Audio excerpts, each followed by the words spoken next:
আপনি যত বড় পাপী হন, আপনি যতই অন্যায় করেন না কেন, আল্লাহর রহমতের দরিয়া, আল্লাহর রহমতের দরজা আপনার জন্য খোলা আছে না নেই? জায়নামাজটা বিছিয়ে দেন, চোখের পানি ছেড়ে দেন, 2 রাকাত নামাজ পড়ে সেজদায় লুটিয়ে পড়ে কাঁদেন। যত গুনাহ আপনার হোক না কেন, আপনার গুনাহ মাফ করে কবুল করে নিবে কে? রাতে ঘুমানোর আগে ছোট্ট একটি সূরা পড়লে 1000 আয়াত তিলাওয়াত করার সওয়াব হয়।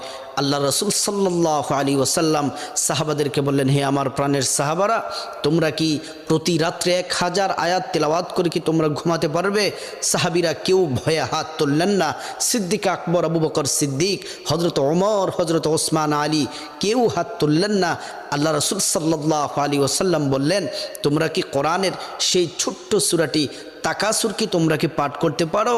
আবু বকর সিদ্দিক হাত তুললেন, ওসমান আলী, তালহা, সাদ বিন আবি ওয়াক্কাস প্রত্যেকটা সাহাবী হাত তুললেন।